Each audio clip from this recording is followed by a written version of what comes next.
Evo, februar je, nekako se prebijamo skozi to pandemijo, še vedno v upanju, da smo bližje in bližje temule koncu, ne, čeprav je kar poklapana situacija v družbi. Današnji pogovor bo govoril o stvareh, pravzaprav, ki se bolj tičejo prihodnosti, kot pa same preteklosti, polpreteklosti. Jaz z največjim veseljem in tudi s častjo pozdravljam tukaj tokratnega današnjega gosta, to je Bogdan Lipovšek. Ponavadi se v teh nagovorih protokolarnih reče gospod ta pa ta, ne. Ampak midva se poznava že nekaj časa, jaz verjamem, da sva bolj tovariša, kot pa drug drugemu za voljo protokolarnosti gospoda, ne. Gre za človeka, ki je nedvomno eden od najbolj priznanih vrhunskih strokovnjakov za področje turizma v Sloveniji in tudi mednarodno. Njegova dolgoletna kariera se je začela že za časa prejšnje države, torej Jugoslavije. Najbolj znan je Bogdan Lipovšek verjetno po tem, da je bil dolgo let, in sicer od leta 1991 do leta 2014, direktor Grand Hotela Union v Ljubljani, ne. Za časa te tranzicije slovenske, ki jo je pravzaprav v prvi vrsti zaznamovala tudi tajkunizacija Slovenije, glede na to, da je bil Bogdan Lipovšek na enem od zelo pomembnih položajev v naši družbi, v naši državi, za časa te tajkunizacije ni postal tajkun. Še več, leta 2014 se je moral posloviti svoje funkcije, oziroma, da smo konkretni, je bil odstavljen z položaja direktorja Grand Hotela Union, ker si je prizadeval za večjo zastopanost zaposlenih, torej delavk in delavcev v nadzornem svetu, ne? Tako je. V nadzornem svetu Grand Hotela Union, zaradi česar je prišel v neizbežen konflikt z lastniki, tu se splača omeniti predvsem holding ACH, in bil posledično seveda odstavljen iz tega položaja, ampak s tem konca njegove kariere ni bilo, namreč odtlej svetuje različnim turističnim gospodarskim združbam, tako iz tujine kot doma, mogoče danes manj kot recimo še leto dni nazaj. Ja. Ampak kot eden od velikih poznavalcev, vrhunskih poznavalcev razmer v slovenskem turizmu, ve veliko tudi o različnih političnih spletkarjenjih, ki se dogajajo, ko imamo primere političnih strank in različnih lobijev, ki stegujejo svoje kremplje po nečemu, kar bi moralo biti obravnavano kot skupno dobro. Po nečemu, kar je pravzaprav zelo pomemben segment slovenskega gospodarstva, pa tudi družbe v celoti. In danes bova o tem govorila, ne. Ampak začeti pa morava vseeno, pozdravljena, najprej tako se prečujem, sem kar skočil noter. Ampak začeti pa morava, recimo, če izhajava iz intervjuja, ki sva ga naredila za Mladino, za to posebno številko intervjujev izšla je lansko leto, poleti.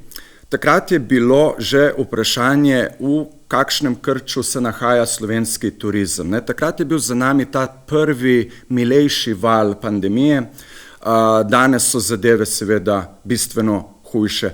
Pa da začneva debato z nekim orisom splošne situacije slovenskega turizma pri nas. Torej, to je bilo že večkrat omenjeno, ponovljeno, ampak ni odveč to še enkrat. Povemo, da slovenski turizem je pravzaprav na kolenih. Postavlja se sploh vprašanje, koliko gospodarskih subjektov znotraj turizma bo to krizo pandemično preživelo. Po dobrih 5 letih izjemne rasti slovenskega turizma do leta 2019,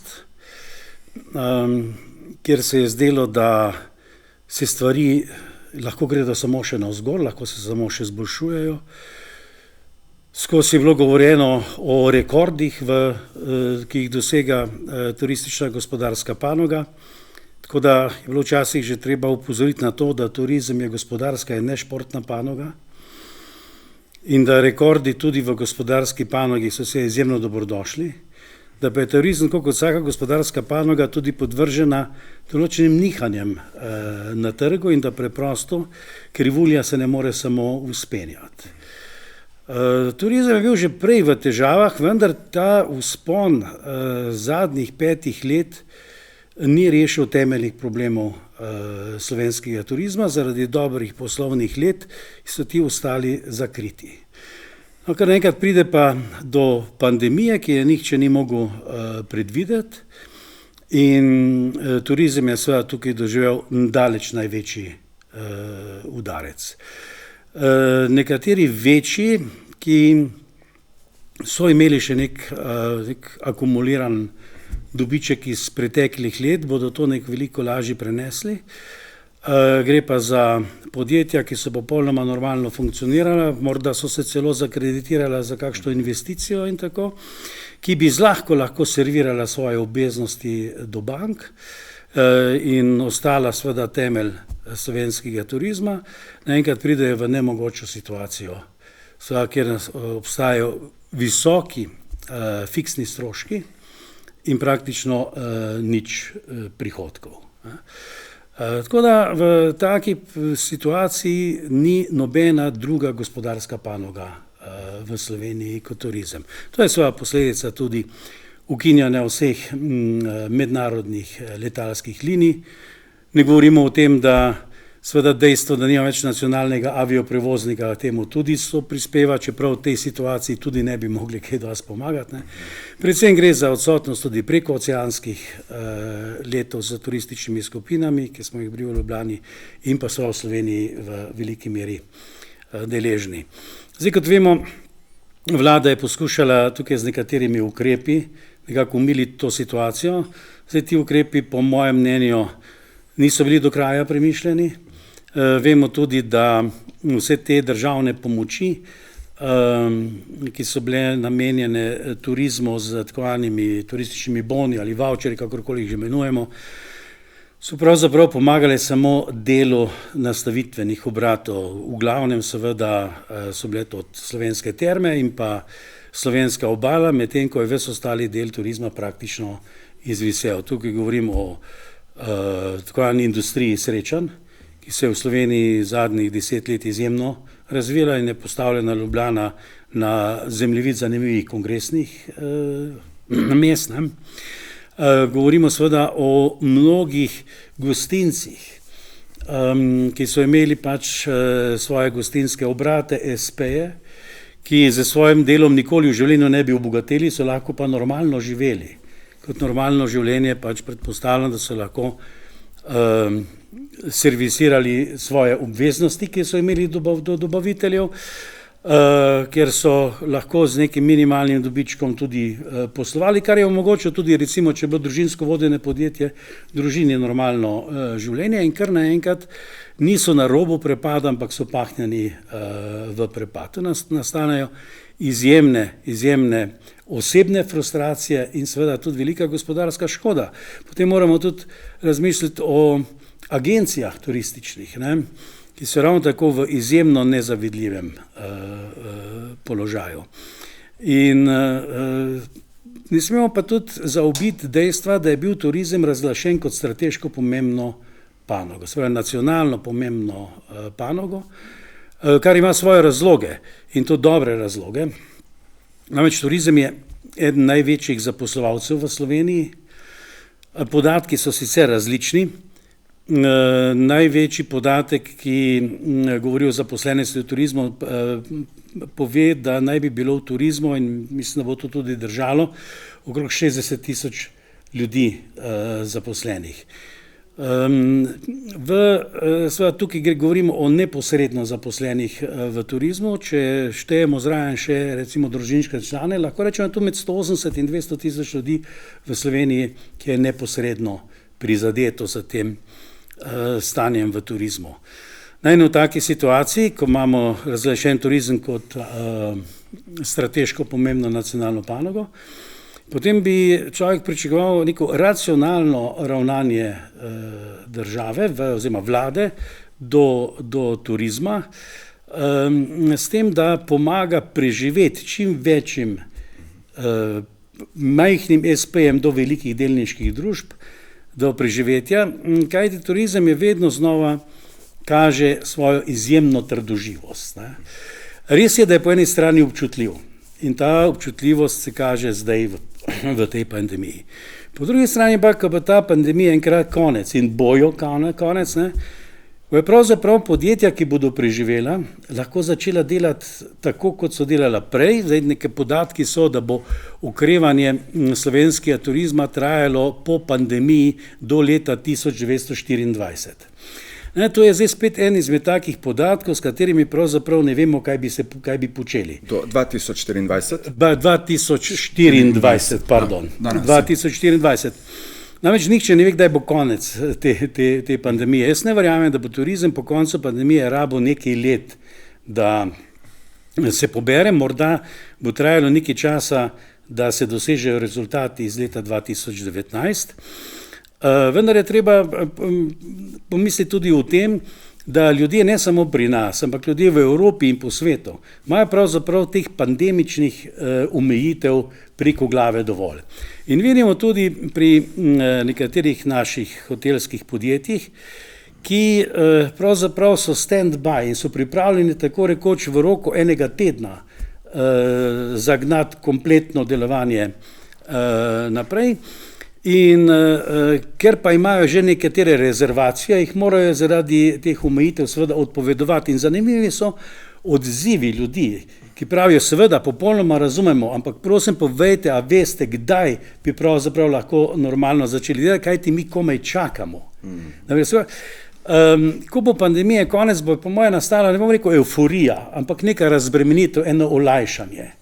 In ljudje si bodo dali duška tudi v tem, da bodo si jih želeli kot družina, privoščiti normalne počitnice, tisti, ki si bodo finančno seveda lahko to privoščili.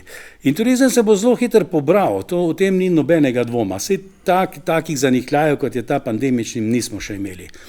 Ampak imeli smo podobno situacijo leta 1991 in vidimo, kako zelo hitro se je turizem pobral. Je pa seveda turizem tudi odvisen od imidža oziroma podobe države, ki jo država sporoča svetovni javnosti. Zakaj je ta ozdravitev ali pa revitalizacija slovenskega turizma po letu 1991 šla relativno počasi? To je zaradi tega, ker je dolgo časa še tudi v tujih agencijah vladalo neko prepričanje, da smo še vedno na vojnem teritoriju. Slovenija je tukaj plačevala ceho tudi za vojno na Balkanu, na Hrvaškem in v Bosni, pa vendar se je začel ta zasedenost oziroma prihodi turistov v Slovenijo počasi vzpenjati. Tukaj gre zdaj za drugo situacijo. Slovenija je že nekako se vrisala na zemljevid svetovni kot turistična destinacija in pandemija ni zajela samo nas, ampak je zajela tako rekoč cel svet.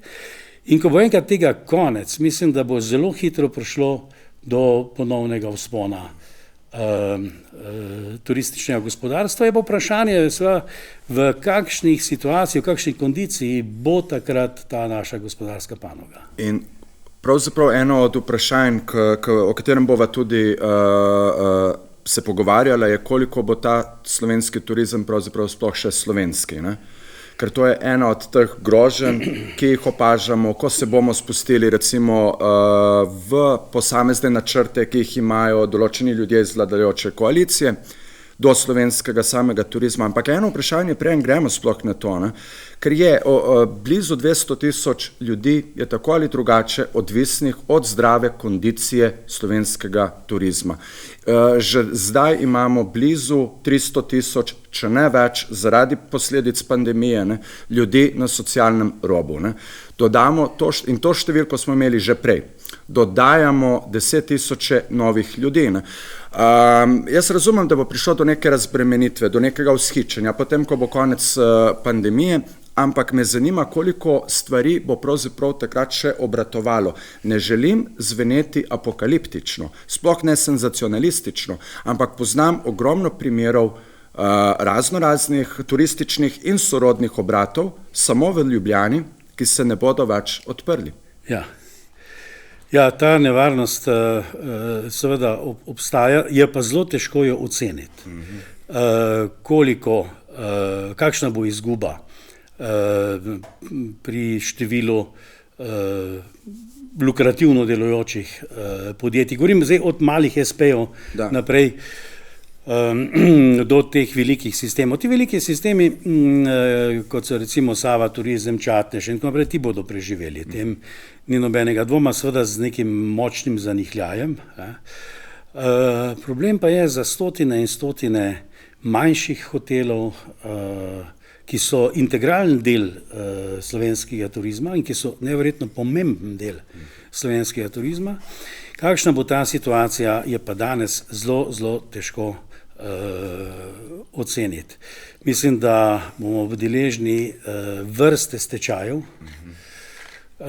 in ljudje, ki so bili do zdaj sposobni svoje podjetje v kakršnikoli velikosti že normalno voditi, normalno lukrativno poslovati, se bodo namesto, da so vpisani med davkoplačevalce Republike Slovenije, postali breme socialnih transferjev. O tem ni nobenega dvoma, da je pandemija že zdaj povzročila neprimerno večje število ljudi, ki živijo na pragu revščine oziroma celo pod pragom revščine. In tukaj ne govorim samo o ljudeh, ki so zdaj bili poslani na Zavod za zaposlovanje, govorim tudi o revščini zaposlenih. Govorim o tistih ljudeh, ki so redno zaposleni in z svojim osebnim dohodkom ne prebijajo praga revščine. Imamo tudi ta element, ta moment in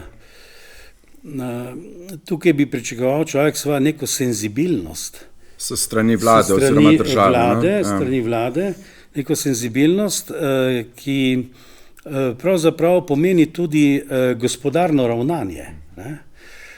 Kajti tem ljudem in tem podjetjem je treba samo pomagati, da preživijo to pandemično situacijo, kajti potem bodo začeli seveda normalno poslovati naprej.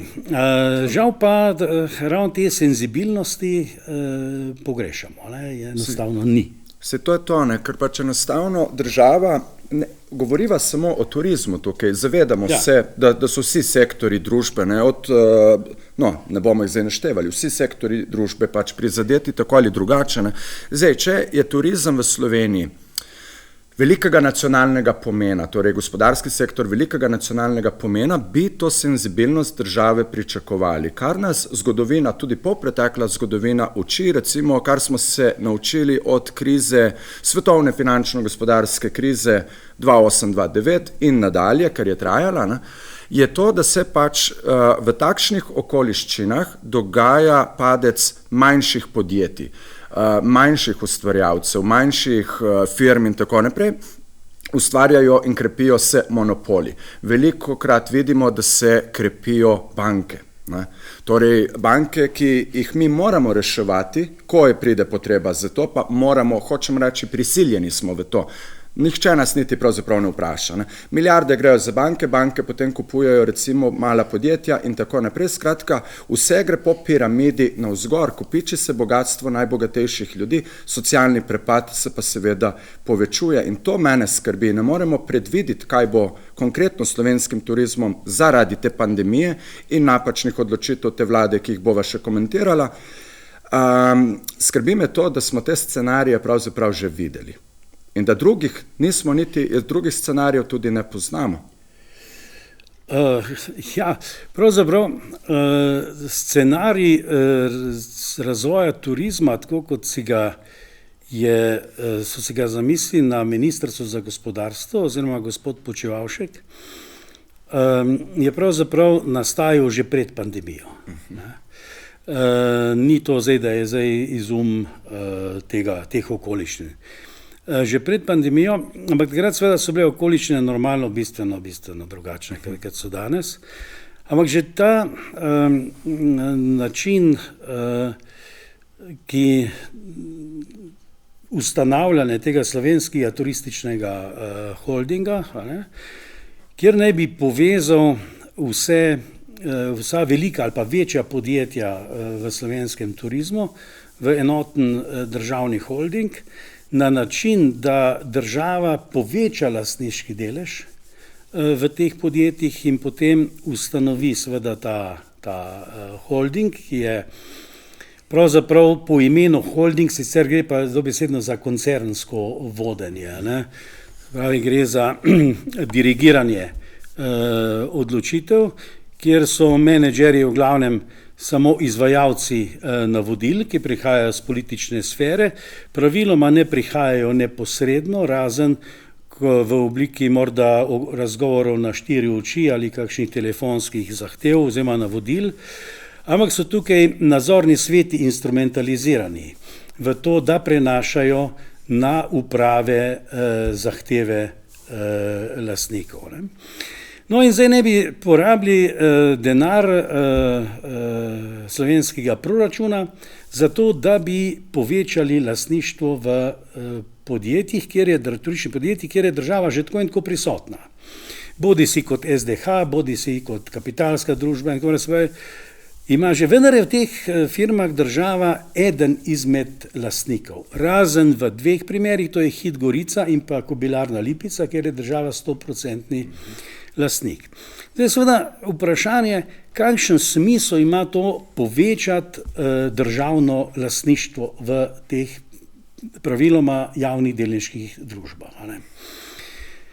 Kajti to nihalo slovenske groze je najprej sva se zanihalo v smer, da je treba enostavno vse privatizirati. Ta privatizacija je povzročila neverjetno veliko škode podjetjem, tudi ne samo turističnim, tudi drugim branžam. Rezultat tega je bil, da se je vzpostavila preko zadnjega ropa nekoč družbenega premoženja v turizmu, recimo, to je ta, kar se popularno imenuje tajkunizacija. Ne. To pomeni, da so ljudje, ki so bili deloma že lastniki, najeli kredite, da so postali recimo 100% lastniki in seveda te kredite so poplačali iz dobičkov družb. To pomeni, nimamo opravka z skupino ali pa z ljudmi, ki bi prišli do lastništva na osnovi svojih sposobnosti, na osnovi znanja, izkoriščanja recimo potencialnih situacij na trgu in tako, ampak z svojo vlogo in pozicijo v socialni strukturi družbe. To je pomenilo, da se je izoblikovala neka gospodarska oligarhija, povezano z tem političnim despotstvom, in to je omogočilo pravzaprav tako ozko špico bogatih lastnikov v Sloveniji, povzročilo je seveda osiromašenje srednjega sloja, število revščine oziroma ljudi, ki živijo v revščini, se enostavno povečuje. In zdaj kar naenkrat imamo zdaj situacijo, da pa država želi še povečevati te deleže, kar je popolnoma pravzaprav ne vidi se nobenega ekonomskega razloga, zakaj bi to počela, razen tega, da se porabljajo tukaj sredstva državnega proračuna, zato da država pridobi večje deleže v podjetjih, ker je že tako in tako solastnica. Ampak da to razložimo, ne? Ker 2 stvari se tukaj dopolnjujeta, ampak z voljo pač ljudi, ki naju poslušajo oziroma gledajo, da razumejo. Po eni strani se govori o povečanju državnih deležev v turističnih podjetjih, po drugi strani se govori o privatizaciji, kar pomeni odprodaji. Kako to dvoje sovpada? Kaj ti ocenjuješ na podlagi dokumentacije, ki si jo mora biti videl, informacij, ki jih imaš, da je tukaj glavni ali pa osrednji načrt iza slovenskega turističnega holdinga? Kaj so tvoji sumi oziroma skrbi? Ta načrt je bil večkrat javno predstavljen. Ja. In zanimivo, da ni bil deležen nobene kritične presoje. Namreč pred povečanjem deležev, za povečanjem deležev in pred prodajo, imamo pravzaprav še en korak. In to je zopet investiranje v ta podjetja, ki bodo združena v ta slovenski turistični holding. Na koncu ne bi bilo vse skupaj prodano. Tukaj zdaj postavlja dve vprašanje, kako prodajaš gospodarsko panogo, za katero si se odločil, da ti je nacionalna strateškega pomena. Že tukaj je mislim, nerazumljiva situacija in razlog, da ne bi potem v ta podjetja znotraj Slovenskega turističnega holdinga še investirali, je zato, da se izboljša njihov tržni položaj, da se povečajo prihodki, da se zvečajo dobičke in tako naprej.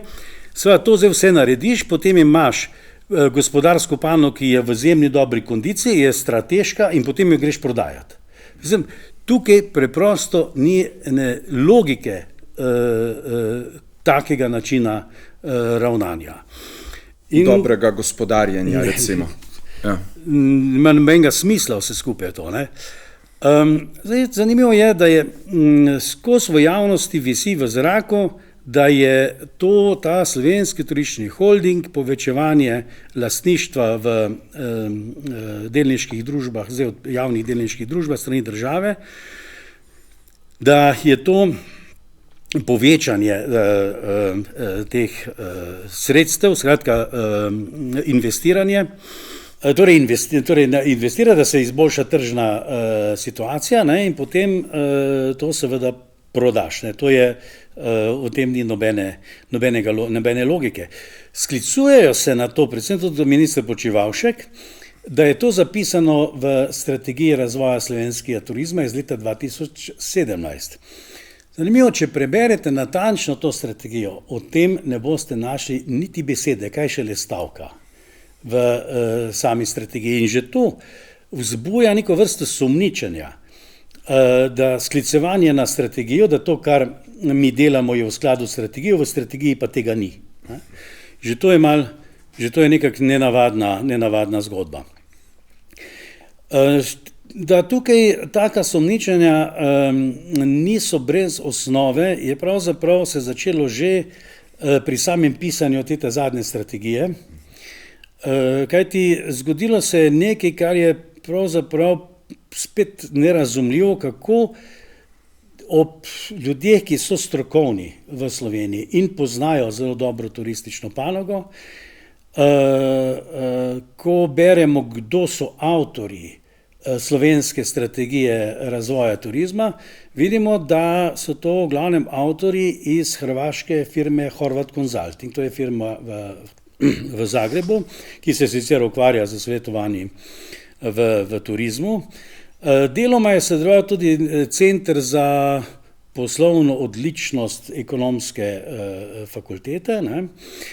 Ampak preko nosilci pisanja strategije so bili ljudje iz Horvat Consultinga.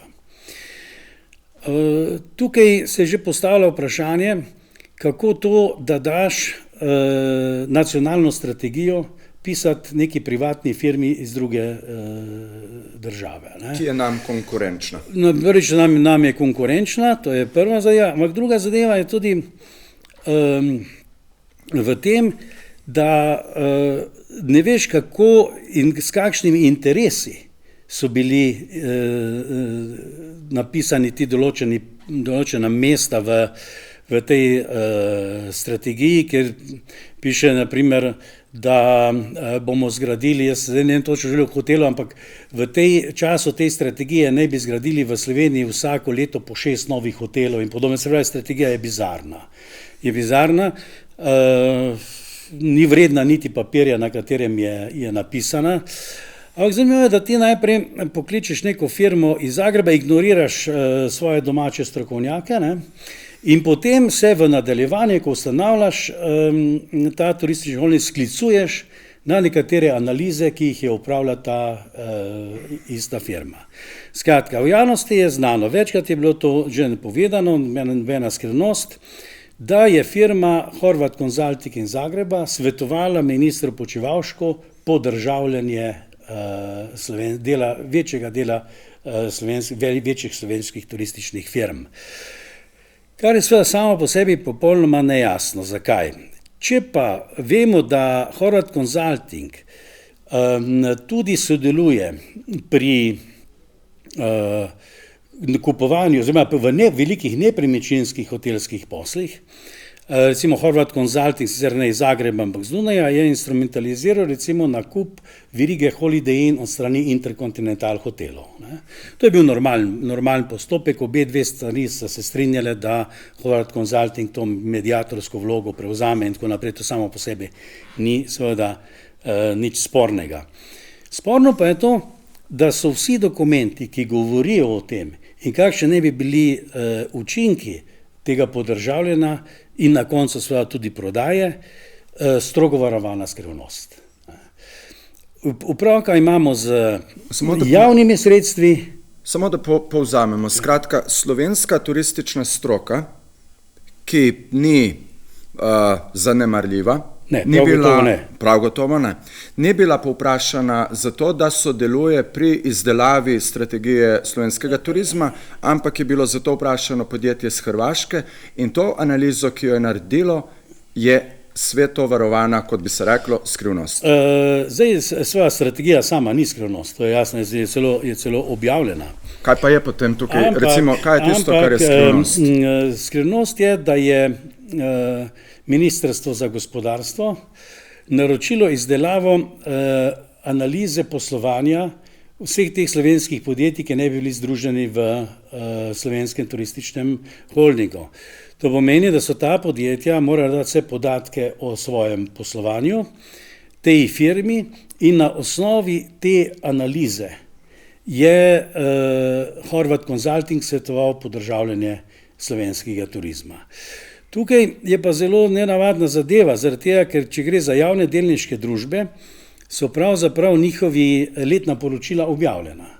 In mi vidimo, gre pa za že revidirana ta poslovna poročila in vidimo, kako ta podjetja so poslovala, oziroma v kakšni kondiciji so, se pravi, tudi to ni skrivnost. Zanimivo bi bilo pa vedeti, kako, s katero metodologijo, na kakšen način in s katerimi argumenti je firma Horvat Consulting prišla do ideje, da svetuje podržavljanje slovenskega turizma. To pa je to, kar ni znano. Tega pa je absolutno nedostopno. Nedostopen je celo ta letni načrt upravljanja turizma, ki ga je naredil SDH. In je bil celo na seji vlade, ko je še vodil gospod Šarec vlado, ker je pravzaprav vlada ne bi upravljala samo še tehnične posle, je na seji vlade bil ta strateški dokument sprejet v, mislim, da 15 minutah, se pravi nobene diskusije, ničesar. Ne glede na to, da je služba Vlade Republike Slovenije za zakonodajo dala natančna navodila, kaj lahko Vlada Republike Slovenije v času, ko upravlja tehnične pošte, sprejema in seveda naj ne bi sprejela nobenega strateškega dokumenta. Tukaj gre za tako značilno sprenevedanje. Pravi, sej tu ne gre za nek strateški dokument, ampak gre za letni načrt upravljanja. Letni načrt upravljanja je pa samo naslov, ki je zavajajoč. Gre za osnovni, temeljni strateški dokument. Jaz sem videl ta strateški dokument. Jaz sem ga imel v rokah, in mene so izjemno presenetili in začudile nekatere stvari, ki so bile popolnoma v nasprotju s tem, kar sem pa jaz že vedel in poznal. To moram pa zdaj pojasniti, kaj je to. Namreč tam ugotavljajo, kaj je treba vse v te hotele, ki bodo podržavljeni, investirati in kakšna je vrednost teh investicij. Zanimivo je, da so nekatere firme imele že v toku te obnove hotelov, recimo na 2 hotela na Bledu, to sta današnji Rikli hotel, Rikli Balans in pa hotel Park. In jaz sem vedel približno, koliko so vrednosti teh investicij.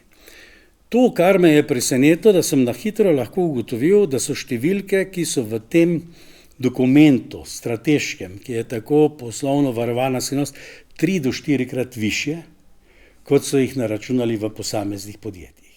Torej, če smo konkretni, iz 25 milijonov evrov naj bi naraslo to na 75 ali 80 in tako, zdaj odvisno za katero, ampak še nekaj drugega. V tem strateškem dokumentu so noter navedeni hoteli, ki so že obnovljeni. In je tam noter so namenjena sredstva za obnovo hotelov, ki so bili že obnovljeni. To pa seveda, mislim, zbuja resne pomisleke, kaj se pa pravzaprav ti gospodje tukaj gredo. No in zdaj celo v tem dokumentu nekje zapisano, da so res številke večje, kot so jih naračunali v posameznih podjetjih, ampak da so v teh podjetjih pravzaprav gledali na njihovo trenutno finančno stanje in zaradi tega niso izpeljali svojih renovacij tako, kot bi naj bilo, ampak so bili finančno omejeni.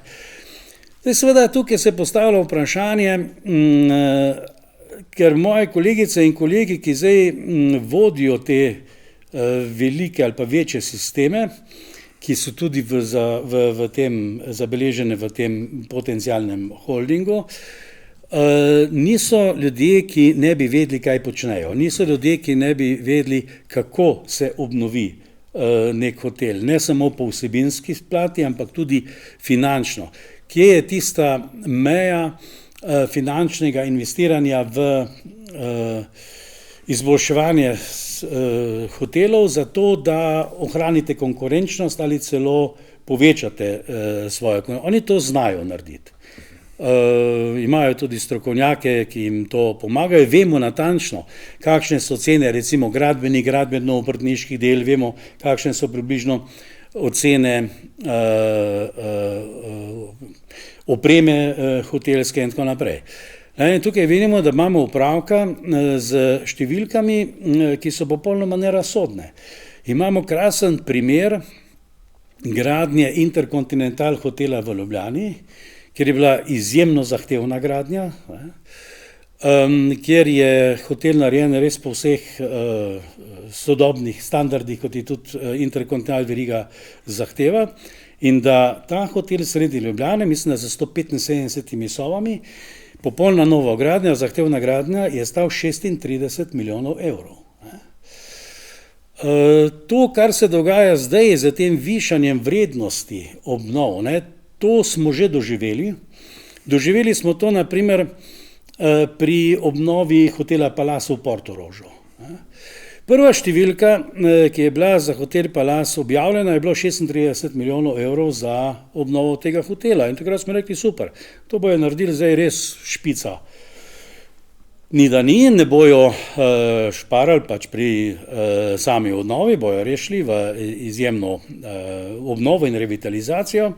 Ampak potem se je že pojavila številka čez 40 milijonov, 46. Kot vemo, se je cela investicija končala približno 100 milijonov evrih. Torej, to, kar se zdaj dogaja, daje občutek, da smo pri nekem déjà vu.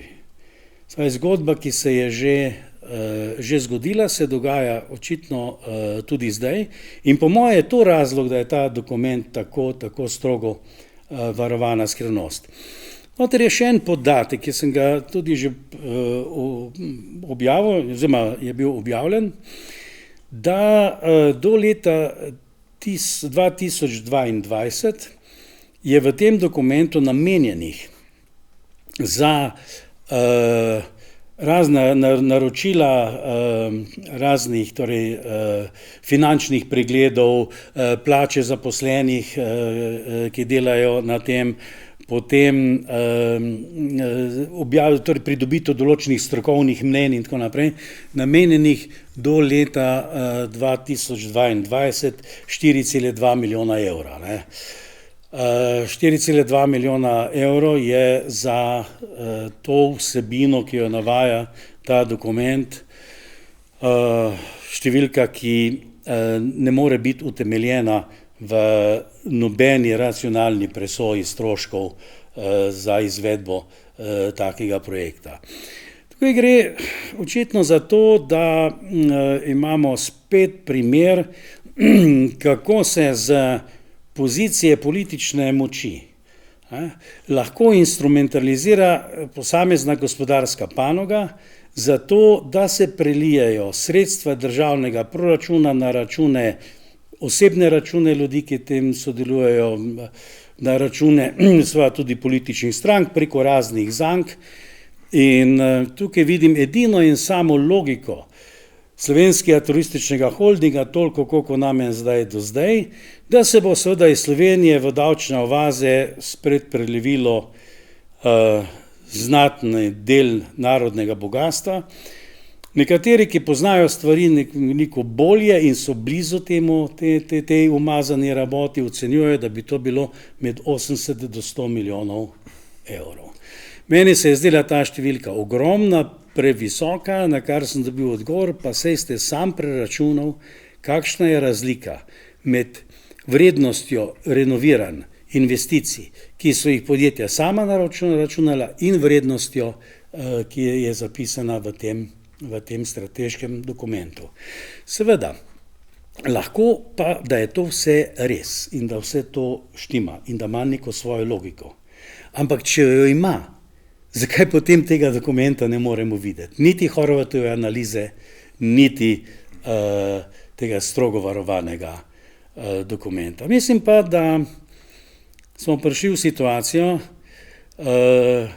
kjer predstavljajo ta politokracija tako odtujen center moči, da jih pravzaprav enostavno zadeva sploh ne zanima v tem smislu, kot je enkrat gospod Počivalšek že sam rekel, nam ni treba nikomor nič razlagati. Ti ljudje se preprosto ne zavedajo tega, da so postavljeni kot dobri upravitelji narodnega premoženja in da to ni njihova last. Obravnavajo pa to premoženje kakor svoj plen. In zanimivo je, da kako se na videz ideološko sprte politične strani, po drugi strani zelo hitro zedinijo in človek ima občutek, da so si razdelili teritorije, v katerih so lahko nesporni gospodarji in da seveda po nekem dogovoru pustijo eden drugega pri miru. Absolutno.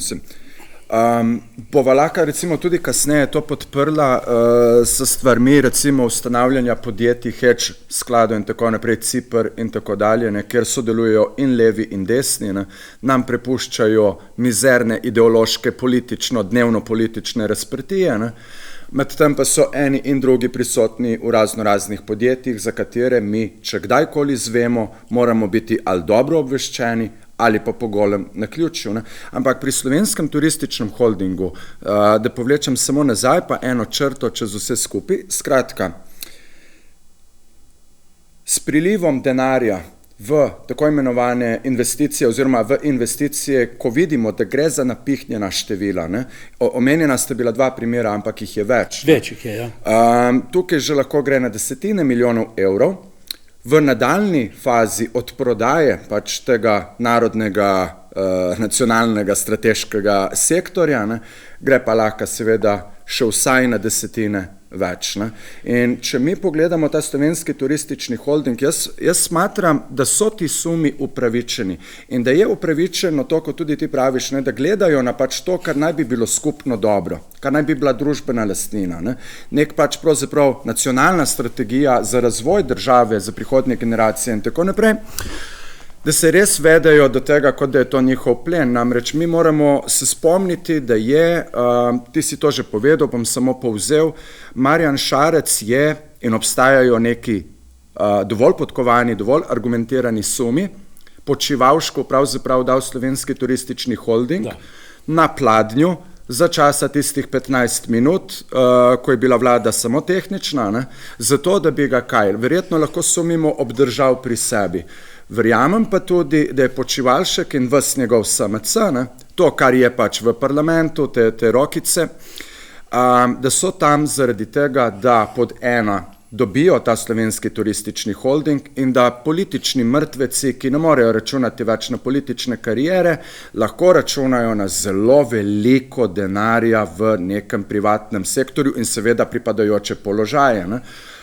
No, in seveda je eden od razlogov, zakaj se Počivalšek drži Janše, verjetno tudi ta, da mu je on obljubil ustavitev postopkov NPU-ja zoper njega zaradi nabave zaščitne opreme. Tukaj je treba, moram reči, besedo o tako zvanih žvižgačih.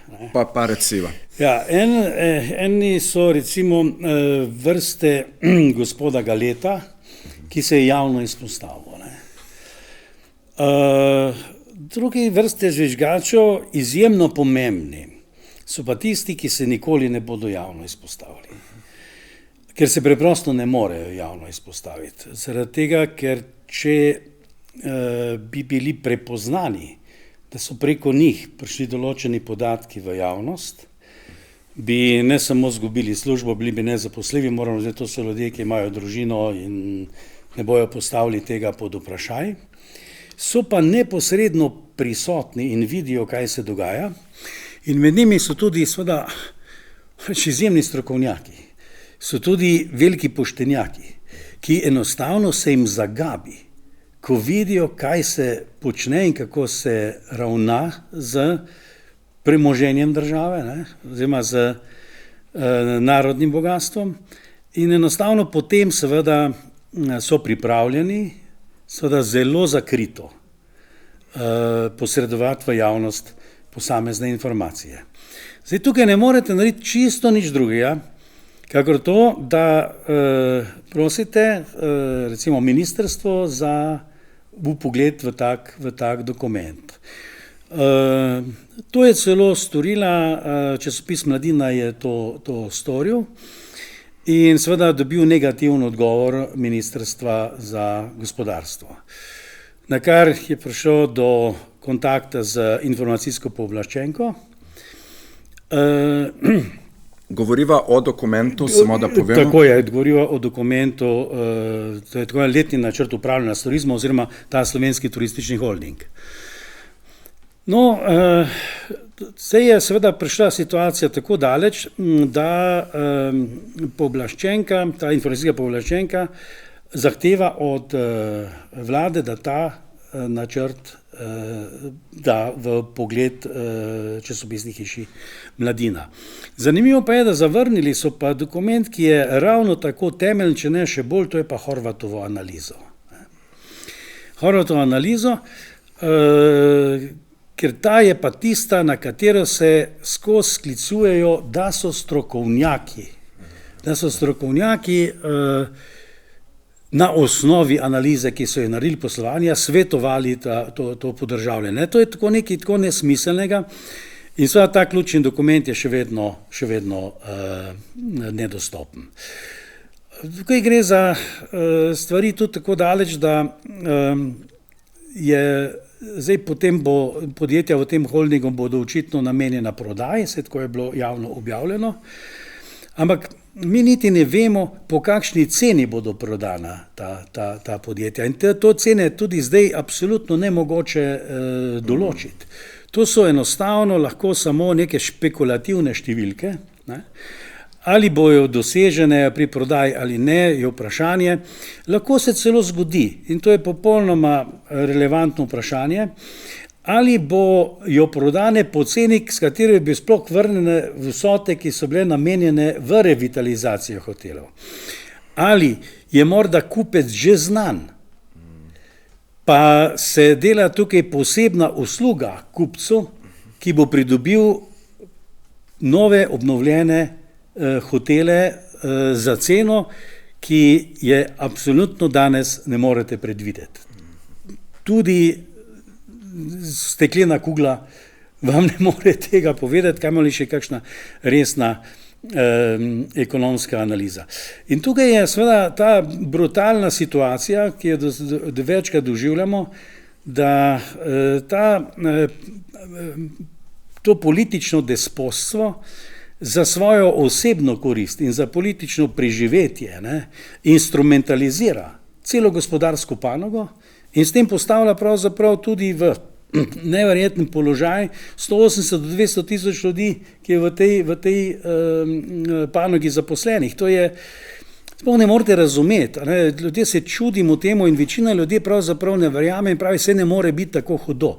To je popolnoma logično, da ljudje tako razmišljajo, zaradi tega, ker kljub vsemu večina ljudi je poštenih in v njihovem kategorijalnem aparatu enostavno ne obstaja, razumete, ta kriminalna zloba, ki obstaja v politični oligarhiji, ki brutalno za svoj lastni in osebni interes, morda zato tudi, da se stabilizira finančno-politična stranka, ki mu omogoča potem seveda politično preživetje, da je tukaj da je to talec kompletna gospodarska panoga, kot je v tem primeru.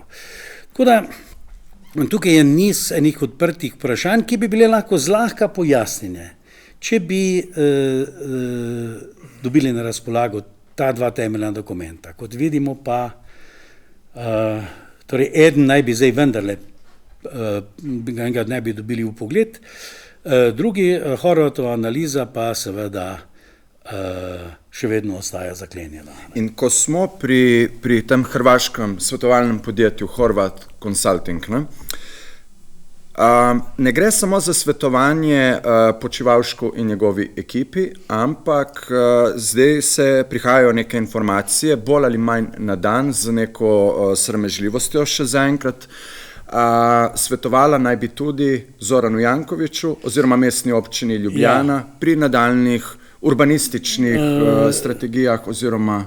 Zdaj, kolikor imam jaz podatkov, naj bi mesto Ljubljana tudi najela Horvat Consulting za pisanje strategije turističnega razvoja mesta Ljubljane, kar je meni ravno tako nenavadno. Mora še treba to povedati, da ti gospodje iz Horvat Consultinga slovenskega turizma in specifičnosti slovenskega turizma ne poznajo nič. Ker tudi slovenski turizem je neprimerno drugačen, kot je recimo hrvaški. Hrvaška naredi okrog 90% svojih nočitev v 4 mesecih, se pravi iznazito sezonska turistična država, medtem ko Slovenija je celoletni, ima možnosti celoletnega razvoja oziroma celoletne turističnega trženja. Nemogoče je primerjati eno z drugim. Razen tega ljudje, ki pri nas živijo in delajo v turizmu, so vsak dan soočeni, tako z veseli, kakor tudi skrbmi slovenskega turizma in njihove lastne podjetja in seveda to najbolj poznajo. Zdaj pa kar naenkrat nekdo pravi, in to je tudi zapisano v strategiji, da slovenska turistična podjetja dosegajo slabše rezultate kot primerljiva v tujini. Zanimivo je, da ni navedeno, katera slovenska podjetja ali turizem v celoti in kaj v tujini. Ker neposredno ne morete primerjati recimo slovenskega, pa avstrijskega, pa švicarskega turizma. No, lahko pa že primerjate morda z hrvaškim turizmom in točno, kot sem videl, gre tukaj pravzaprav za eno podjetje Valamar na Hrvaškem in da je bilo to vzeto in primerjano z Sava turizmom. In če pogledate kazalce v poslovnem poročilu Valamarja in poslovnem poročilu Save turizma, potem vidite, da so nekateri kazalci res pri Valamarju neprimerno višji, tudi kot ta EBITDA in podobno, okay? Ta revenue per available room in zasedenost in tako naprej, višji, ampak treba je samo malo bolj natančno pogledati. In potem vidite, da je analiza Valamarja na Hrvaškem bila delana na 121 dni poslovanja, Sava turizem pa na 365. In ko vi ta korekturni faktor upoštevate, potem vidite, da slovenska turistična podjetja tudi približno niso slabša, celo v nekaterih segmentih boljša od tistih, ki so rekli nekaterih primerljivih. Ne? In to je zelo zanimivo, če rečeš nekaterih primerjali, primerjali smo to in to podjetje z tem in tem, ali pa primerjali smo nacionalno panogo te države z tem po takih in takih parametrih. Ne? Tega pa seveda ni narejeno. Ne? Tega ni narejeno, ampak samo slovenski turizem je slabši, torej podržaviti, investirati, prodati. Ne vem, ravno problem je v tem, da se soočimo z eno tako nebulozo, kjer je pravzaprav včasih celo težko argumentirati zadeve, ker je tako nesmiselna. Tako nesmiselna. In zakaj bi nekdo počel tako nesmiselno zadevo? ali je res potem seveda popolnoma nesposoben, ali pa seveda ima kakšne druge interese v tem. In če jih nima, potem je seveda javna diskusija perfektna, da se razblinijo takšni dvomi. Mislim, to, da svetuje gospodarskemu ministrstvu, oziroma ministrstvu za gospodarstvo in mestni občini Ljubljana, skratka neko podjetje, ki ga v Sloveniji ne poznamo, in ko bi lahko spoznali karkoli o tem podjetju, teh dokumentov oziroma dotičnega ne moremo videti, in tako naprej. In zdaj je to nek faktor v naši državi. Skratka, tu je podjetje očitno v nekih tesnih odnosih z našo politično oligarhijo. Meni se ta izraz zdi absolutno primeren. Če nič drugega, smo lahko vsaj upravičeno sumničavi do njih in jih tako tudi poimenujemo. Ampak vendarle, kaj pa odziv na rob odrinjene slovenske stroke v turizmu? Ti veliko opozarjaš, poskušaš priti do podatkov, te podatke velikokrat tudi objaviš. Danes govoriva o teh stvareh in tako naprej. Ampak širše gledano, stroka je zapostavljena in ta stroka izgublja dobesedno na nek način tla pod nogami, če se bodo stvari odvijale v smer, za katero sumimo, da se bodo. Ja, mnogokrat je ta stroka tudi instrumentalizirana strani politike. Tukaj imam jaz en sum, da je tudi analiza Horvat Consultinga instrumentalizirana strani gospoda Počivavška in da so napisali to, kar mu gre v prid tem njegovim namenom. Skratka, da so temu podjetju sugerirali, kaj naj v svoji analizi napiše. Lahko bi tako rekli. Recimo, napihnimo stroške investicij za 3-krat. Ja, in potem se skrijete za svetovalnim podjetjem. Se to je mednarodno svetovalno podjetje, ker so zaposleni strokovnjaki in bolete ti mednarodno priznani strokovnjaki so nam svetovali, da mi to naredimo. To je ključ, ta modus operandi, ki ga ne zasledimo prvič. Da so svetovalna podjetja uporabljena za to, da svetujejo lastnikom ali politike, kako že želite, naročniku, ne to, kar je strokovno in rečemo gospodarno, ekonomsko utemeljeno, ampak da pokrijajo intence, želje in namene lastnikov ali pa seveda pač politične oblasti. Zanimivo je tudi, da sem pred par dnevi pisal na mesto Ljubljana, na Turizem Ljubljana in prosil, če lahko to strategijo, ki naj bi jo Horvat Consulting dela za mesto Ljubljana, če jo lahko dobim. Zanimivo je, da odgovora še ni, ampak še bolj zanimivo pa je to, da so taki dokumenti vedno bili, jih je bilo dostopiti možno do njih preko spleta. Na spletnih straneh so bili objavljeni. Tudi strategija iz leta 2017 je objavljena in jo lahko z 2 klikoma dobite na spletnih straneh Ministrstva za gospodarstvo. Medtem ko te strategije ni. Piše samo, da je bila sprejeta in da določa, do leta, mislim, 2026 razvoj turizma v Ljubljani, posameznih postavk in pa metodoloških izhodišč, podatke, ki so jih sprejemali, pa ne morete dobiti. Kar se tiče same stroke, je to stalna praksa pri pisanju, recimo, vsaj turističnih strategij. Vedno se sklicujejo na to, da so povabili turistično gospodarstvo oziroma predstavnike turističnega gospodarstva na vse te diskusije in na vse te razgovore o tem. Jaz sem na zadnje pisanje take strategije za mesto Ljubljana zavrnil, z preprostega razloga, ker sem to zgodbo že nekajkrat dal skozi. Vi date predloge, vi date zelo natančno utemeljene smeri, kam ne bi se razvijalo ali celo skupaj z vašimi kolegi to naredite. In to je vse zabeleženo v nekih zapisnikih, ko pa vi to strategijo dobite v končni obliki, pa se čudite, kaj berete, kajti v tem, kar je bilo predlagano, noter ni niti stavka. In tako je bilo večkrat, so bili uporabljeno turistično gospodarstvo in potem so rekli, ko je bilo pa prišlo do krize, so rekli, pa kaj se pa vi razburjate, saj ste bili zraven, ko smo jo opisali. Da seveda teh pripomb ni noter, ne, to seveda nobenega potem več ne zanima, pišejo pa, sodelovali so, ne vem, iz vseh teh firm, ampak to sodelovanje je preprosto enostavno zloraba turističnega gospodarstva, da se napiše strategija, ki seveda potem strmi popolnoma drugim interesom, kot pa seveda razvoju panoge in rečemo temu splošnemu dobremu. Ne. Tako da to ni nič novega pri tem. Del stroke je poskušal zdaj tudi seveda biti kritičen ampak to je glas vpijočega v puščavi. Vem celo to, da so posamezniki, ki so opozarjali na to, da je bilo celo zagroženo s kazenskimi ovadbami, tožbami in podobnimi zadevami. Popolnoma neosnovano, ampak ljudje se preprosto prestrašijo. Ne? In to vidimo tudi, kako reagirajo zdaj v času korone turistične firme.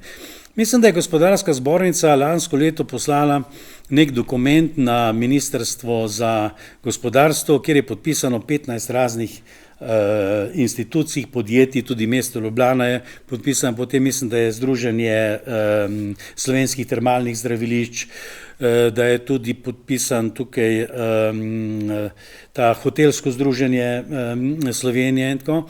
Ampak poslušajte, ta njihov tekst, dikcija teh tekstov, ki jih pošiljajo, so pravzaprav strašno benigna. Zdaj tukaj prosijo, rotijo in tako naprej, ne. Slovensko gospodarstvo, posebej turistično, pa nima kaj prositi ali rotiti, ampak seveda mora zahtevati od gospodarstva, da obdrži to panogo pri življenju, zato da bo lahko seveda potem, ko bo čas za to zopet s polnimi pljuči zadiha. In mirno se ignorirajo take vrste dopisi. Potem pa seveda ljudje poskušajo reševati to sami, kakor vejo in znajo. To pa pomeni, da klečeplazno hodijo na ministrstva državnim sekretarjem in prosijo, da se jih usliši. Tako kot je ta družba atomizirana, tako je tudi atomiziran slovenski turizem. To je niz individuum, ki so med sabo nepovezani, sumničijo, ker pravzaprav niso bili sposobni sestaviti enega konzistentnega teksta, s katerim bi pred vlado prišli z jasnimi, glasnimi zahtevki, utemeljenimi zahtevki, ne pa z nekimi ponižnimi, klečeplaznimi prošnjami. Ne. Tudi vse ta zahvale, ki jih slišimo, ne, da se zahvaljujejo vladi za to pomoč in tako naprej, slušajte, so zame tako žalostne, ker pravzaprav kaže na to, kako je v to družbeno sfero, tudi v gospodarstvu, prodrl strah. Ljudje enostavno se bojijo izreči stvari na glas, menedžerji več ne upravljajo z podjetji, ampak izvajajo praviloma navodila lastnikom in ni konzistentnega, jasnega stališča, kaj bi morala vlada narediti in to seveda vladi absolutno ustreza. Tukaj poskušajo potem celo še razdeliti ljudi in pa seveda pomoči grejo pa na način najprej našim, potem pa če še kaj ostane. Ne. To, kar mene zelo boli in žalosti, je ta popolna benignost opozicije. Ne. Tukaj bi vendarle pričakoval, da bi, vsaj kar se tiče Slovenskega turističnega holdinga, ki je bilo že toliko govora o tem, vsaj en poslanec slovenskega parlamenta zahteval te dokumente, jaz mislim, da poslanec bi jih moral pravzaprav dobiti, ne.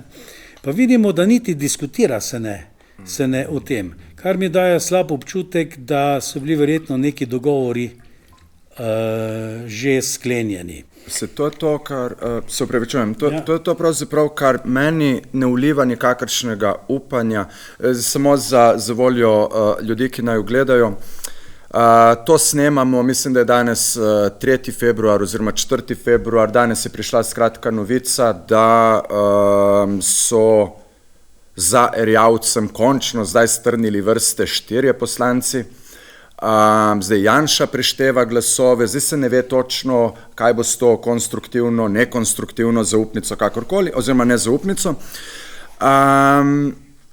Ne veva, kaj se bo zgodilo do takrat, ko bo najin pogovor objavljen, kar mislim, da bo 12. februarja. Ne? Ampak, če gledamo, kako je pravzaprav konkretno glede Slovenskega turističnega holdinga, skratka, Šarec to očitno da Počivalšku. Zdaj, če Počivalšek oziroma nekdo iz SMC-ja prestopi na stran opozicije in se gre v rušenje Janševe vlade, pride nova vlada na oblast, ampak ta stvar se ne bo spremenila. Jaz sumim, da bo to še vedno naprej nek odločujoči faktor te razdelitve različnih področji, različnih interesnih con, namenjenih zelo verjetno ali pa precej verjetno neki nadaljni kraji in siromašenju. Posledično, ne? Torej, jaz moram reči, da kar delim tudi to skrb. Z prostega razloga, kajti gospod Šarec je na televiziji so izjavil stavek, ki je zelo zanimiv, popustil sem mu pri turističnem holdingu. Ne? To je kot nek očitek, popustil smo, pa kljub vsemu me je izdal. Ne? Zadeva je tem, da noben premier nima nikomor nič za popuščati. Če gre za vitalne interese gospodarske panoge, ki je določena kot strateško pomembna in ki pomeni tak preko pomemben del narodnega bogatstva oziroma narodnega gospodarstva. Ne.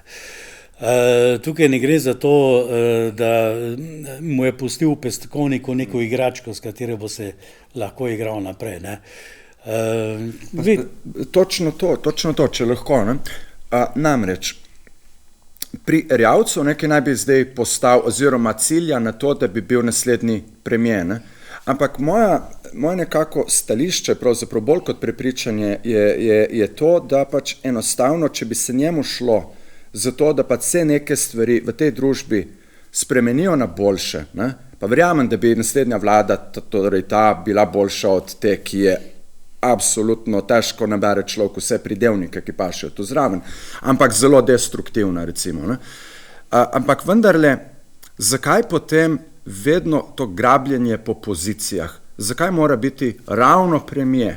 Zakaj ne, recimo, tehnične vlade vzpostaviti? Zakaj je vedno v ospredju nek osebni ego, neka osebna ambicija in tako naprej? Poleg seveda tega, kaj vse to vrstni položaji prinašajo sabo, ne, v zakulisjih. Ampak že to me ne navdaja z nekim upanjem, da bodo stvari pa kar naenkrat boljše, svetlejše, bistveno drugačne. Če pride do spremembe vlade, jaz mislim, da se bo spremenila retorika, morda se bo zmanjšalo policijsko nasilje, da bi pa bistvenih sprememb prišlo, pa jaz pravzaprav nisem optimist. Ne morem biti tega optimističnega stališča, kajti vsaka bo porabil morda nek izraz, ki bi za koga sodil bolj v začetek 20. ali pa 19. stoletja, preko tako narodu zavezana, rodoljubna politika, bi vedno moral vprašati, kakšni so učinki za narodno gospodarstvo, za ljudi, za državo, kaj je princip, ki se ga moramo držati, to je princip splošne koristi, splošnega dobra ali dobrobiti državljanov. Ne. Tega povpraševanja pač nismo več navajeni, zaradi tega, ker gre za ohranitev svojih določenih političnih pozicij. Morate računati, da te ljudje brez denarja in brez politične moči so pravzaprav ničle.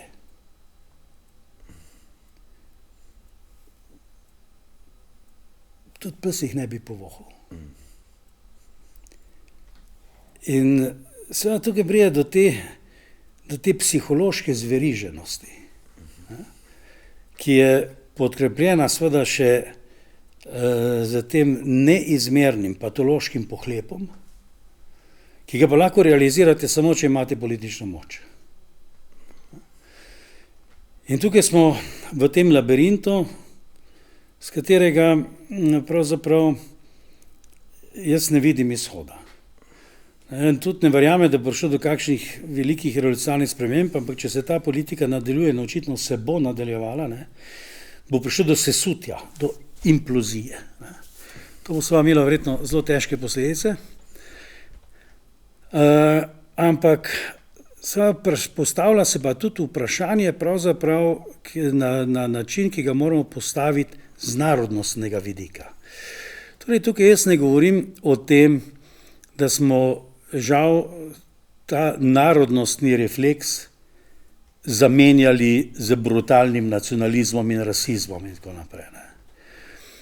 Govorim preprosto o tem, da je v 20. stoletju slovenski narod doživel preizkušnje, ki so bile izjemno težke, izjemno travmatične, pa bom začel kar z razpadom Avstro-Ogrske, kjer izgubimo 1/3 narodnega teritorija, 1/3 prebivalstva ostane v Avstriji izpostavljena brutalni germanizaciji, večji del ostane še v Italiji, v italijanskem fašizmu, in tudi to delitev, kjer izgubite 1/3 svojega narodnega telesa, je ta narod z nekim narodnim refleksom preživel. Naslednja je svoja travmatična izkušnja NOB, ker zopet vidite ta izjemni narodno-ohranitveni potencial nacije, naroda. Kjer se majhne skupine mladih ljudi v situaciji, ko je Hitler nesporen vladar Evrope, kjer porazi Francijo, sprehodi se, kjer že prej Avstrija, Češko-Slovaška, skratka, da ne ponavljamo te zgodovine, Belgija, Francija, potem pade, Grčija, tako naprej, Jugoslavija se sesuje. Pravzaprav ne morete imeti nobenih optimističnih pričakovanj, sploh ob izjavi Hitlerja v Mariboru, in pravi, da zdaj tega ni izrekel, drugi pravi, da je, napravite mi to deželo zopet nemško. Tukaj se neki ljudi odloči, reče ne, tega ne bomo dopustili in gre v odpor, ki je bil pravzaprav v tistem trenutku verjetno obsojen na propad. In zaradi tega je tudi ta veličina narodnoosamosvojilnega boja. Jaz ne govorim o nekih političnih razprtijah znotraj tega. Niti ne govorim o zločinih, ki so se zgodili po vojni. Jaz govorim o tem narodno-obrambnem refleksu mnogih ljudi, tudi različnih ideoloških gledanj, ki so se združili in pravzaprav so vedeli, kaj so svojemu narodu dolžni. In potem imamo seveda tole Jugoslavijo, nesrečno Jugoslavijo, kar mislim, ni tako nesrečna. In seveda propade ta država propade. In seveda potem imamo izjave, ki so, ne ve, kaj bi si z njimi počel, da je naša lastna država realizacija tisočletnih sanj Slovencev. Pa pustimo to izjavo stati, kot je. Ampak ko gledamo ta razvoj zadnjih 30 let, od leta 91 pa do danes, in če pogledamo, kaj se dogaja seveda z slovenskim gospodarstvom, ki je eden izmed temeljem narodne biti, poleg jezika, kulture in tako naprej, vidimo, da smo prišli v bizarno situacijo, da se je z ustanovitvijo slovenske samostojne države, ne bom rekel suverene, kajti z vstopom v Evropsko unijo smo izgubili precejšen del svoje suverenosti, ampak rečemo, ok, na to smo pristali. A veste, vidite, da pravzaprav z ustanovitvijo lastne države se je začel pospešen proces izginjanja slovenskega naroda z tega sveta. Ker ostali bomo brez vsega, če se to nadaljuje, brez ustrezne ekonomskih temeljev, kar bo seveda povzročilo probleme v šolstvu, kar že povzroča probleme v zdravstvu, kar že povzroča in tako naprej, predvsem pa do izgube te narodnostne biti. In to pa pomeni, da bomo, in to smo v veliki meri pravzaprav že danes, najemna delovna sila na proizvodnih sredstvih, katere smo bili nekoč sami lastniki, in na teritoriju, na katerem smo bili nekoč suvereni.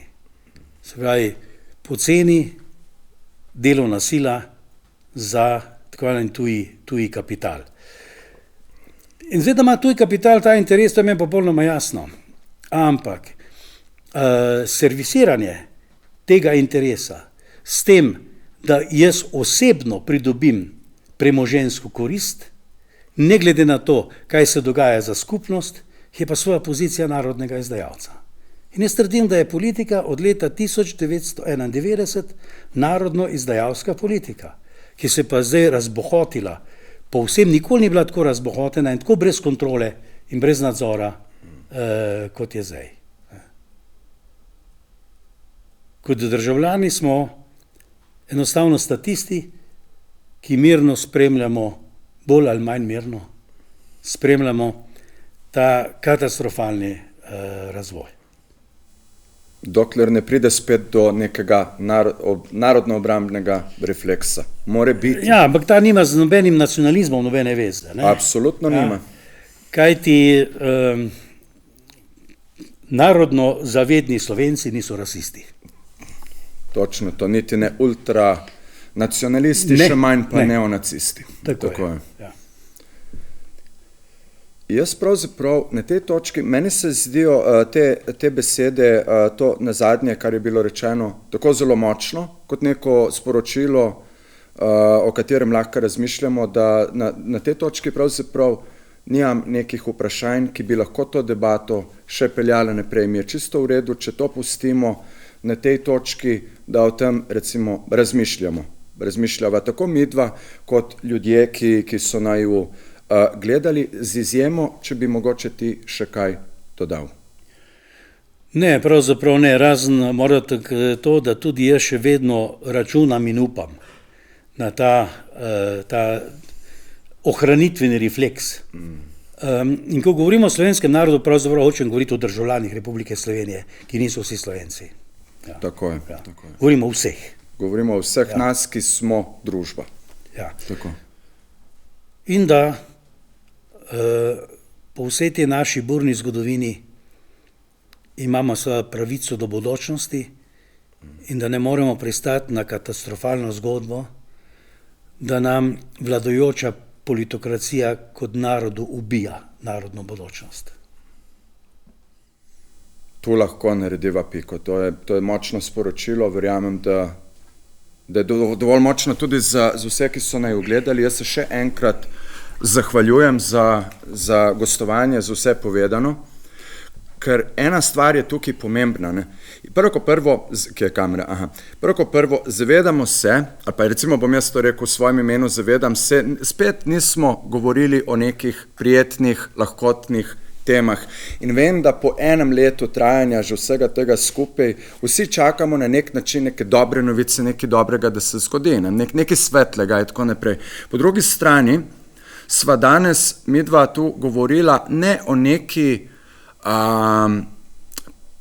ne morem reči pljački, ampak o neki kraji ali pa zapravljanju družbenega premoženja v takšni ali drugačni obliki, kot recimo je bila korupcija vezana okrog TEŠ6, glede številnih drugih posegov v gospodarstvo. Danes pravzaprav tu govorimo o nečem, kar je v nastajanju. Ne analiziramo stvari za nazaj, ampak opozarjamo, kaj se bo letos dogajalo, kaj upravičeno sumimo, da je v ozadju vsega tega. Kot rečeno malo prej, mogoče vidimo novo vlado, mogoče vidimo vlado s prijaznejšim obrazom, ampak če pa hkrati ne vidimo tudi dostikrat omenjene analize Horvath Consultinga, potem bo to pomenilo samo eno, to je to, kar se v angleščini reče business as usual. Ne? Torej, da se bodo pač te neke spletke, te zakulisne igre z jasnimi nameni in jasnejšimi posledicami nadaljevale tudi v bodoče. Ne? Danes je bila ta debata za vas pravzaprav samo zaradi tega, da smo vsi skupaj pozorni na to, kaj se bo glede konkretno te stvari dogajalo. ker če od nje tako ali drugače, posredno ali tako, skoraj da direktno, ampak neposredno odvisnih 200.000 naših državljank in državljanov, ne, potem moramo biti na to, kar se da pozorni, vsi skupaj. Ne. Zahvaljujem se vam, ker ste poslušali to, ker ste gledali najin pogovor. Bodite dobro, mi se vračamo meseca marca z novo debato v okviru Dežele pridnih in bomo videli, kdo bo gost. Je ene par zanimivih imen, ampak najpolitične in siceršnje družbene okoliščine takrat določijo, kdo bo gost oziroma gostja. Bodite dobri, hvala lepa še enkrat. Hvala za vabilo. Hvala.